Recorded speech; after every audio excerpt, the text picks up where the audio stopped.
és d'agrair que hagueu pogut venir avui a debatre amb nosaltres.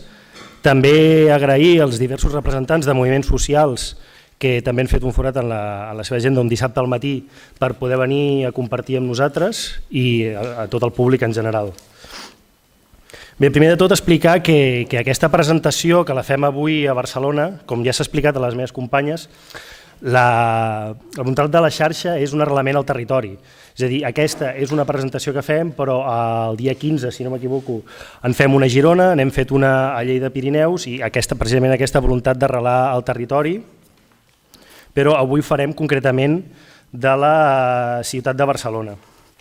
Avui tenim amb nosaltres l'Eloi Badia, en nom de representant a Barcelona en Comú, en Pep Sales, d'Esquerra Republicana de Catalunya, la Francina Vila, de Junts per Catalunya, Carme Garcia, del Partit dels Socialistes de Catalunya, i finalment en Marc Cerdà, de la CUP, Capgirem Barcelona. També des de Ciutadans i des del Partit Popular excusen la seva presència avui perquè no han pogut venir per problemes d'agenda. Un altre tema que crec que cal puntualitzar, per què hem convidat aquests partits i no els hem convidat a tots, hem aplicat un criteri, potser que algú es podria acusar d'injust, però a nivell logístic era impossible poder convidar absolutament totes les candidatures que es presentaven avui a Barcelona, per tant hem considerat que aquest era una manera raonable de fer el tall, sense voluntat d'exercir de Junta Electoral Central, i si no m'equivoco, diria que entre els assistents hi ha gent que és d'altres partits. En tot cas, us animo en l'últim torn de paraules si voleu comentar una miqueta. Com estructurarem aquesta taula? Per la gent que té moltes ganes de parlar. Farem un primer torn en què jo realitzaré unes preguntes i respondran els representants dels partits polítics, en el qual serà 6 minuts per cap. Aviso que seré bastant estricte amb els tempos, cronometraré, i quan arribeu a aquests 6 minuts us aviso. Llavors farem una segona tanda, en la qual primerament parlaran els moviments socials que hem convidat i després estarà un torn obert de preguntes a tothom i possibles interpel·lacions que puguin fer a partits polítics o comentaris que creguin que s'hagin de fer, perquè realment avui l'interessant primerament és escoltar el que ens han de dir els partits polítics, però també el que volem nosaltres avui és que els partits polítics ens escoltin a la ciutadania, i finalment farem un últim torn, també d'aproximadament 6 minuts, ja veurem, com que seré bastant estricte, si ens hem passat de frenada, doncs donarem una miqueta més de temps perquè puguin respondre i puguin esplaiar-se més en el que considerin necessari. Doncs bé, primerament, com sabem, hi ha molts elements que travessen la necessària i urgent transició energètica, canvi climàtic, esgotament de combustibles fòssils, contaminació atmosfèrica, participació de la ciutadania, participació de les dones, el que és el marc regulatori, les grans empreses energètiques i un llarg etcètera. Quina lectura feu vosaltres, fa el vostre partit, de la situació energètica actual i en concret de la ciutat de Barcelona? També la xarxa hem elaborat aquesta proposta municipalista que s'ha presentat just abans i que té vocació municipalista, feminista, de sobiranies. Quina opinió us mereix aquesta proposta, si considereu prioritari recollir algunes d'aquestes veus i moviments, i finalment, per acabar, si en cas que us sentiu còmodes amb aquesta proposta, quines són les 2 primeres accions que podríeu dur a terme i si no us convenç cap, que també podria ser, quines mesures concretes considereu prioritàries. Doncs, sense més dilació, donem veu a Eloi Badia, de Barcelona en Comú. Molt bé, doncs en primer lloc potser compartir el diagnòstic, com anem compartir-lo amb la xarxa i segurament amb uns quants partits d'avui a la taula, però segurament tampoc amb tots, que estem davant d'un model que és un model caduc, que està basat en els combustibles fòssils, que són un model que per tant és un model contaminant, que a més és un model concentrat, per tant és un model centralitzat amb molt poques mans i que hem d'apostar per un canvi, podríem dir, radical, un model descentralitzat, on la ciutadania estigui al centre, on s'aposti també per la participació i per sistemes democratitzats, un model que es basi en les energies verdes, amb l'energia de proximitat, i per tant és aquesta transició energètica i transició ecològica que hem de buscar. Això no és una utopia, perquè de fet tenim en aquesta part la sort que la Comissió Europea sí que ens posa certes directrius que avancen en aquesta direcció. I jo analitzo 4 eixos vertebradors per fer aquesta transició energètica. La primera de tot, i jo crec que és l'exemple més clar que podem tenir, és tot el que té a veure amb aquest model contaminant i per tant amb aquest model que afecta els nostres ecosistemes però que també afecta la salut. En parlàvem ahir intensament, però que és la mobilitat. Crec que el millor exemple per entendre quin és el model energètic que no volem és el model del cotxe de combustible altament contaminant que circula pels nostres carrers i que sabem que provoca 350 morts cada dia. Per tant, aquesta descarbonització, aquestes polítiques de descarbonització i apostar per la mobilitat sostenible, pel transport públic, pel transport a peu, per la bicicleta, doncs és el primer, jo crec, i la urgència més important que tenim, perquè aquí ens hi va la vida, ens hi va la salut, ens hi va el futur de les pròximes generacions. En segon lloc, i en aquesta línia de descarbonització, doncs apostar per la generació d'energies renovables, una generació que a més jo crec que estem a punt que tornem a veure un auge, perquè per donar un exemple, fa poques setmanes vam treure un projecte de generació participada en què la ciutadania podia aportar diners i en 9 dies vam recollir més de 100.000 euros a l'Ajuntament de Barcelona amb un retorn paupèrrim d'un 1%. Doncs vam aixecar 100.000 euros en projectes, en aquest cas comunitaris i en projectes socialitzats i per tant podem mobilitzar tant pressupost públic com també pressupost ciutadà com també pressupost privat per tal de fer un impuls real a la generació, apostar per les energies renovables amb aquest objectiu d'arribar al 30% d'energia renovable i també, com dèiem al principi, amb un model que és clarament més democràtic, que és de proximitat, en el que també ens empodera com a ciutadans i ciutadanes per decidir quan vull consumir, què vull consumir, com ho vull consumir i, si a més, ho vull compartir. Per tant, hem de desenvolupar tot el que és l'autoconsum compartit i tot el que és el balanç net i tot el que poden ser les xarxes i les comunitats energètiques. En quart lloc, i per tant hem parlat de contaminació, hem parlat de generació, però no podem oblidar l'estalvi, per tant la gestió de la demanda, i crec que aquí quan ens marquem l'objectiu d'arribar a més del 30% en temes d'eficiència l'any 2030 a la Unió Europea, hem de parlar de la rehabilitació. I crec que ha de ser un altre vector imprescindible, treballar la rehabilitació, ser més eficients, tenir, per tant, en aquest cas, poder reduir els consums, poder reduir l'estalvi, no podem tenir una proposta que sigui únicament creixentista en consum, sinó que també hem de parlar d'eficiència, d'estalvi i de gestió de la demanda. I en últim lloc, i no per això menys important, crec que un dels pilars i un més accent hem ficat aquest mandat és tota la lluita contra la pobresa energètica. Entendre que volem que l'accés als subministres bàsics sigui una consideració de dret, torni a ser un servei públic, sigui un servei assequible, tinguem equitat.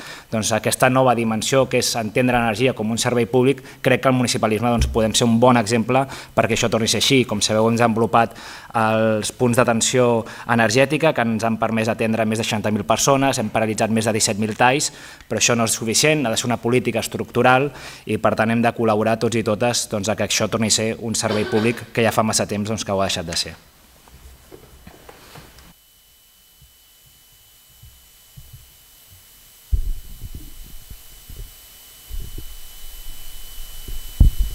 Hola, bon dia, soc en Pep. Soc en Pep, bon dia. Felicitats per organitzar no només aquest acte, sinó tot l'històric d'activitats que feu des de fa molt de temps i que sempre ha sigut un plaer poder compartir. El marc en el que estem intentant plantejar les qüestions energètiques és de manera molt clara el marc del xoc climàtic. Estem afrontant una qüestió no només d'una magnitud brutal, sinó d'una intensitat brutal, perquè tenim la dècada dels 20 per actuar. I crec que aquest és un missatge molt important que ens ha de, d'alguna manera, donar les pistes, les indicacions de cap on hem d'anar. Respecte a emissions, 3/4 parts de les que provenen són d'energia i, per tant, parlar de xoc climàtic és parlar d'energia. Aquest és el marc. I fer-ho des d'una visió sistèmica, des d'una visió de límits dels recursos, i no només des d'una visió merament tecnològica, pensant que la tecnologia ho solucionarà tot. La tecnologia és important, és disruptiva, però aquesta tecnologia ha d'estar al servei de les persones i al servei d'anar-nos aproximant als cicles dels materials, de l'energia, de l'aigua, etc. En aquest sentit, un dels compromisos que estem agafant és fer institucionalment la declaració d'emergència climàtica. Aquest aspecte és fonamental. Hem de traslladar a la ciutadania que estem en una situació d'emergència climàtica i això s'agafarà al màxim nivell institucional possible, perquè només d'aquesta manera podrem alinear tots els esforços públics, privats, ciutadans cap a un mateix objectiu. I això és molt important. El què, els detalls, els anirem desgranant, però és molt important el compromís institucional que adoptarem des del primer dia per fer front a aquesta situació. El context en el que estem és extraordinàriament brutal. És a dir, només en 8 mesos s'han canviat 3 vegades i a l'alça els objectius de participació d'energies renovables amb el consum final d'energia. Vam passar del 27% de renovables sobre el consum final, Europa aprova el 32% i el PNIE, que a nivell d'estat espanyol ho porta al 42% pel 2030. Això no té precedents. Estem en un marc institucional que ha superat fins i tot l'anàlisi dels moviments socials. I aquí penso que és un feedback cap al propi moviment social de que hem de ser capaços de fer la lectura real de la situació i que el nostre punt de partida sigui el punt de partida que institucionalment ja està acceptat. I per tant, on hem de ficar el focus com a moviment social i polític? Doncs hem de ficar el focus en com es fa el desplegament d'aquesta gran transformació energètica que afecta per tot. I anticipo que la gran batalla és entre un model centralitzat, per tant renovable sí però en poques mans, versus un model descentralitzat on l'important no és comprar energia verda, sinó participar en els actius de generació. El sistema elèctric només a l'estat espanyol gira 42.000 milions d'euros l'any i estem condemnats com a ciutadans a ser els qui paguem. Doncs hem de reivindicar el dret de, a part de pagar, poder cobrar per prestar serveis. Com quins? Com generació d'energia, com flexibilitat, com mercats locals d'energia, etc. Tot això és el que està en el marc de l'anàlisi que nosaltres estem fent. En aquest sentit, Catalunya té una llei de canvi climàtic que dona el marc institucional per actuar. S'està parlant d'una llei de transició energètica. Jo personalment crec que no cal. Seria aturar les decisions 2 o 3 anys. Per tant, tenim el marc institucional i legal a nivell de Parlament, anem a actuar. I la llei de canvi climàtic ens dona dret per fer-ho. I en aquest context, Barcelona és cabdal perquè pot realment representar no només la transformació energètica de la ciutat, sinó la transformació energètica de tot el país. Perquè la ciutat hem de trencar el mite de l'autosuficiència perquè no és un ens aïllat del seu entorn, és una ciutat entrellaçada amb el territori, no només àrea metropolitana, també el conjunt del país, on hi ha fluxos d'energia, de materials, d'aigua, de persones, i que per tant entren i surten. I o tenim aquesta visió i tenim aquesta corresponsabilitat amb el territori o serà molt difícil que puguem aconseguir fer la transició energètica. Aquests aspectes són claus. I tot això al final ens porta a una idea de, i tot això com ho fem? I aquesta jo crec que és la diferència entre una declaració d'intencions que moltes vegades podem compartir amb altres formacions i la nostra proposta. La nostra proposta és, la diagnosi està clara, està feta, posem els esforços en fer-ho. I ho farem a partir de 3 eixos. Un, eficiència i model de consum, l'altre, electrificació de consums no elèctrics i renovables, i el tercer, ciutadania. I ciutadania des de 2 punts de vista diferents. Un, participació i l'altre, equitat. És fonamental introduir en el disseny de les polítiques de transició energètica el concepte d'equitat des del principi.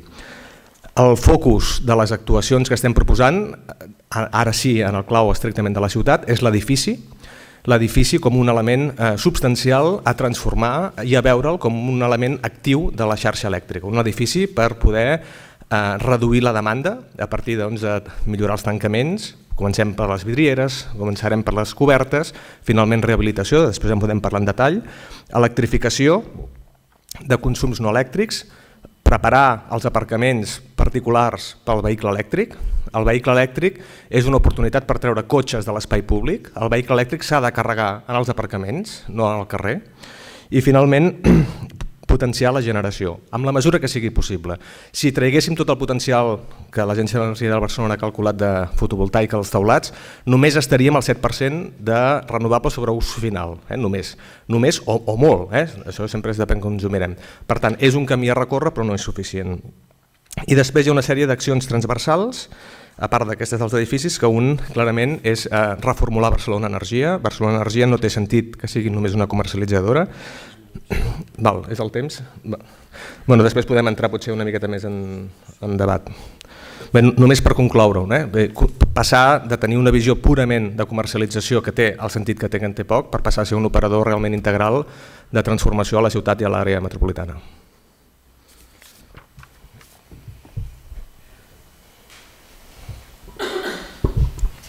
Doncs bon dia. Bon dia. Gràcies per convidar-nos a participar en aquest debat. Crec que és un tema prou rellevant com per aquí dediquem tot un matí. Necessitaríem més temps, però penso que és un bon punt de partida i perquè també conegueu una mica els punts de vista de les diferents forces polítiques que tenim l'ambició de poder governar en els propers anys a l'Ajuntament de Barcelona. El nostre objectiu quin és? És que Barcelona sigui energèticament autosuficient. És una ambició important, d'envergadura, no es fa d'avui per demà, però creiem que tenim el marc institucional, social, idoni per, si amb lideratge i amb consens afinem bé amb les prioritats que hem d'impulsar, poder-nos-en sortir. Es deia, tenim la llei de canvi climàtic, tenim consciència social, tenim una societat civil organitzada que vosaltres representeu perfectament, que heu treballat aquestes qüestions i que a més poseu solucions i propostes sobre la taula. Tenim instruments polítics, com pot ser la comercialitzadora, que en el seu moment nosaltres també vam impulsar i que en aquest moment, en aquest mandat, ha vist la llum, però està clar que l'hem d'optimitzar molt més, li hem de donar molta més potencial. Per tant, tenim instruments com a ciutat per impulsar el canvi energètic que necessitem. I també, per tant, el que cal és lideratge polític perquè sigui efectiu i sigui tangible. Per nosaltres, Barcelona ha de ser una ciutat referent en la lluita pel clima. Ambicionem que el 2050, és a dir, a 40 anys vista, pogués ser una ciutat autosuficient i involucrar en aquest procés, com dèiem, la ciutadania, les entitats, el teixit econòmic, empresarial, per tal que sigui possible. Hem de canviar aquest paradigma, per tant aprofito per agrair-vos una altra vegada que plantegeu aquests debats, perquè també gràcies a l'impuls de la societat civil podem avançar en aquest canvi de paradigma. Nosaltres el que hauríem de tenir com a objectiu és que energèticament el balanç sigui positiu a la nostra ciutat. Allò que generem i allò que produïm, per tant, que contribuïm, com dèiem, d'aquesta manera en aquest canvi de model energètic. La ciutat té un avantatge i és que es pot posar a prova moltes de les iniciatives o idees que podem tenir tots nosaltres, però que ens permet fer una recerca aplicada per començar a tenir resultats. Per això nosaltres el que proposem és, si volem que Barcelona sigui una ciutat autosuficient, podríem començar, per exemple, identificant un barri per treballar sobre un territori concret, per posar en pràctica moltes de les mesures que vosaltres, per exemple, proposeu en aquest document. Per tant, nosaltres el que defensarem és començar un pilot, començar una prova de detectar un barri de la ciutat que amb l'objectiu que sigui autosuficient, involucrar els veïns i veïnes, involucrar també, com dèiem, el teixit comercial, el teixit econòmic, de manera de poder tenir ja resultats tangibles que després ens permetin implementar-ho a tota la ciutat. Abans es parlava de la qüestió de l'habitatge. És una de les necessitats i reptes que tenim evidents i és també amb la construcció de l'habitatge nou, en la rehabilitació, on podem incidir també fomentant que sigui la pròpia ciutadania la que generi energia. I aquí cal també un canvi, em sembla que ho proposeu vosaltres també, d'ordenança, aquí hi estem d'acord, parleu de bonificacions, hem de canviar la normativa urbanística de la ciutat, per exemple, per poder construir fotovoltaiques. Ara a l'Eixample, per exemple, seria impossible, amb la normativa vigent, construir plaques fotovoltaiques perquè es considera que se supera el topall de construcció de metres construïbles d'un edifici. Això ho hem de poder canviar.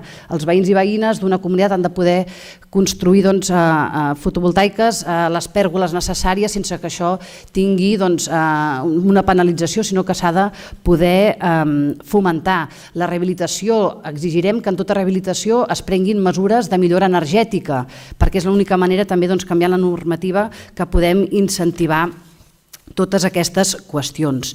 Ja per acabar, perquè hi ha moltes mesures que nosaltres portem en el programa i que creiem que es complementen molt bé amb les que vosaltres proposeu en el vostre document, però sí que ens preocupa el que és la qüestió de la governança de l'energia. Tenim aquesta comercialitzadora que nosaltres defensem que ha de tenir més capacitat d'incidir en les polítiques energètiques de la ciutat. Vam estar-hi treballant quan vam estar al govern perquè aquest operador fos una realitat, ha començat a caminar, però li hem de treure molt més suc. Jo estic segur que totes les forces polítiques considerem en aquest element, però ens preocupa especialment la governança. Tenim una agència, l'Agència Local per l'Energia, que nosaltres creiem que és on hi ha d'haver tot el know-how, que hi ha d'haver tot el coneixement, d'on han sortit totes les propostes treballades conjuntament amb les entitats que treballeu la qüestió de paradigma energètic. Aquesta agència local de l'energia l'hem de dotar de més recursos, li hem de donar més fortalesa, li hem de donar més força, li hem de donar més potència perquè pugui incidir d'una manera transversal en totes les polítiques de l'Ajuntament de Barcelona, és a dir, des de qualsevol gerència, des de qualsevol districte, treballant des de l'àmbit més social o de l'àmbit més urbanístic, s'ha d'impregnar la consciència de tots els departaments de l'Ajuntament de que cal un canvi de model energètic. Creiem que a través d'aquesta agència local de l'energia, que ara té poc pes, es podria aconseguir. I vinculat també en aquesta agència local de l'energia, seria també interessant, i ho defensarem, crear l'Observatori de l'Energia. L'Observatori és un espai en el qual les entitats podríeu participar. AireNet, que el veig aquí al davant, que hi ha unes preocupacions en tota una zona de la ciutat. Crear un observatori compartit, societat civil, administracions, Ajuntament de Barcelona, per poder fer seguiment de les mesures que anem implementant, recollir propostes vostres i veure realment en quin estat estem segons els objectius que ens marquem conjuntament, creiem que també podria ser un acte de transparència, d'avançar conjuntament, de generar consensos i per tant de promoure aquest canvi que crec que tots defensem.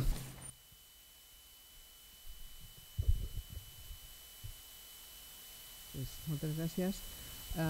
Primer felicitar la xarxa per la feina que heu fet i que sé que hi ha al darrere hi ha moltes hores de redactar, de veure documents, de consensuar propostes i hores de reunió de la xarxa.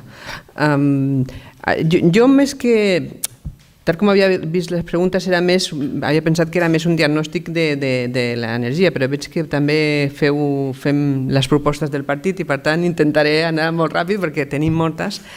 Però sí que m'agradaria una miqueta parlar de que la primera cosa és que el discurs que estem fent aquests partits jo crec que va molt en la línia de que la necessitat d'anar cap a una transició energètica renovable a la ciutat de Barcelona, i suposo només queda un, però jo crec que una de les primeres coses, les mesures que volem és fer un pacte de ciutat precisament per accelerar aquesta transició energètica renovable a Barcelona. I no només per la necessitat per temes de canvi climàtic, sinó també per temes socials. Jo crec que fer una transició energètica renovable justa i que pensi també en les persones i que ajudi a transformar la ciutat, l'urbanisme, a fer la ciutat més amable, més saludable, necessita també que sigui una política no només de 4 anys, sinó de llarg termini. Per això necessitem pactar amb totes les entitats, amb la ciutadania, però també amb tots els partits del ple municipal, del proper ple municipal. A partir d'aquest pacte jo crec que també ha d'anar també vinculat als objectius de desenvolupament sostenible, perquè fer una transició energètica renovable sense, com us comentava, sense una transició justa, sense pensar en les persones, seria un error. Per la part de la proposta que nosaltres hem pensat és fer una Barcelona 100% renovable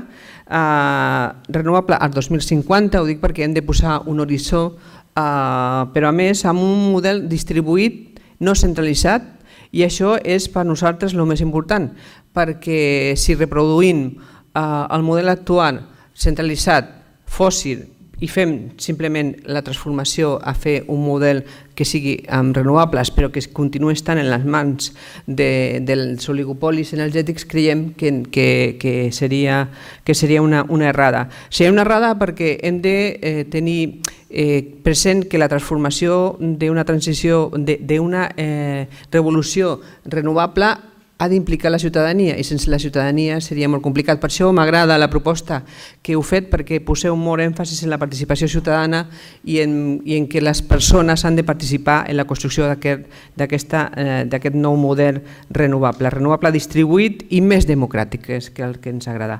Aquest model ha de ser holístic i per tant ha de entrar en tots els aspectes de la ciutat i de la governança d'aquesta ciutat. Això què significa? Que haurem de tocar, com us comentava, la participació ciutadana, però també el model de ciutat, per tant, l'urbanisme, en quin urbanisme volem.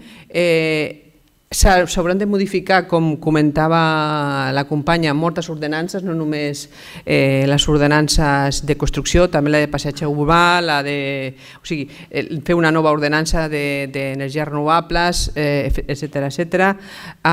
Simplificar alguna dels tràmits que s'està demanant ara des de l'Ajuntament i que fa que sigui de les més difícils de complir per fer una instal·lació aquí a Barcelona, de les ciutats que hi ha ara al nostre país. Per tant, hi ha moltes coses a fer. Un urbanisme que també s'haurà de basar i molt en la rehabilitació urbana i dels nostres barris, tenint en compte que el 70% dels habitatges de la nostra ciutat té més de 70 anys. Per tant, tenim uns barris envellits i que necessiten una rehabilitació integral urgent. No només per qüestions d'accessibilitat, sinó també en temes energètics. I per tant, aquí fem diferents propostes, quantificades i amb la inversió que es necessita. En la mobilitat hem de tenir en compte que la contaminació mata cada dia molts prematures, però mata més de 8,5 persones diàries a la ciutat de Barcelona. Això creiem que és molt important i per tant la contaminació i totes les mesures que s'han de... i portem una sèrie de mesures que no puc en un minut. El metabolisme urbà també en temes d'economia circular i per últim la transició energètica renovable creiem que també hem d'entrar a donar-li més contingut a l'empresa local d'energia, fer comunitats locals d'energia, una comunitat local d'energia també, implicar no només a l'Ajuntament sinó també a la ciutadania, fer servir temes com el PPA que abans s'ha comentat i també nosaltres pensem que hem d'entrar en la distribució i les xarxes noves que es pugui fer de calor o de fred ja haurien de començar, ja sé que legalment encara això està en estudi, diguem-ne, però ja que comencin a quedar-se en propietat pel municipi. I després fer, i estic absolutament d'acord, aquesta auditoria de com podíem fer, com estan les xarxes de baixa tensió a la nostra ciutat i veure com podem fer per anar rescatant-la o no, depenent del resultat d'aquests estudis. Sí, perdona. Gràcies.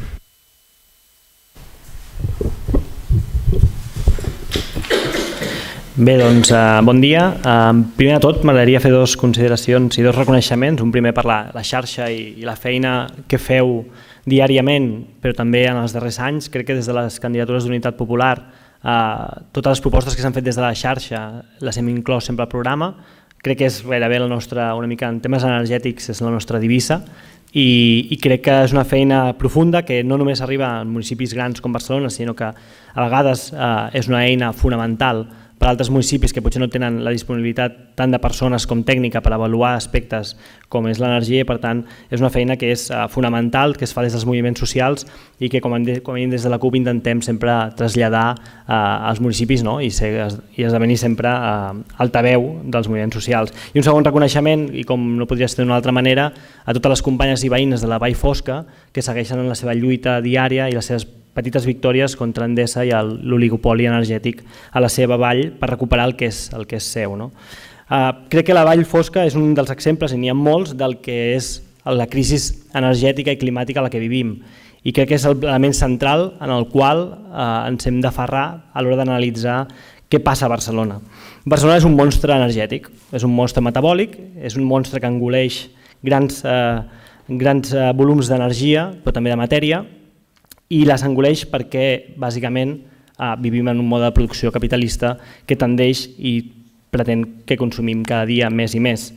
Per tant, quan parlem d'energia, també cal ser conscients d'aquesta doble vessant que té l'energia actualment, que és una, la mercaderia, i la segona, la de dret. Per tant, creiem que des de la CUP Capgirem Barcelona, primer de tot caldria ser conscients de que l'energia no pot ser subjecte al mercadeig capitalista i per tant, primer de tot hem de proposar i assentar les bases de la construcció de la sobirania energètica, com bé també proposeu des de la xarxa i dels diversos col·lectius moviments socials, i la sobirania energètica es construeix, i com que es construeix, aquí hi ha l'element central que crec que aquest cop en la presentació que s'ha fet anteriorment de la proposta, és un element central, que és la participació. La participació ciutadana i tots els mecanismes d'empoderament de la societat per fer de l'energia i de la construcció de la sobirania energètica, en concret a Barcelona, un model democràtic, popular, renovable, descentralitzat i sobretot lliure de nuclears, perquè a vegades ens oblidem que en aquest monstre metabòlic en el que vivim, com bé també han dit alguns companys, som dependents de l'exterior i generem moltes externalitats arreu del territori, dels països catalans, però també arreu del planeta. I aquí hem d'entrar amb les nuclears, però també podem arribar a debatre sobre les grans macroinstal·lacions de renovables, com són els molins de vent, per exemple, en el cas de l'Alt Camp. Per tant, des del nostre punt de vista, en primer de tot, és importantíssim seguir desplegant la llei de pobresa energètica i garantir que cap veïna se li talla el subministrament i l'accés als serveis. Això és un element fonamental. S'ha estat treballant aquesta legislatura, tant des del Parlament com des de l'Ajuntament. Creiem que s'està avançant força, però cal seguir garantint que cap veïna tingui aquesta problemàtica, perquè també hem vist casos com a Badalona en què això segurament no es complia. Hi ha el segon factor elemental, que és l'apoderament de les veïnes i assegurar espais participatius vinculants, i m'agradaria repetir la paraula vinculants,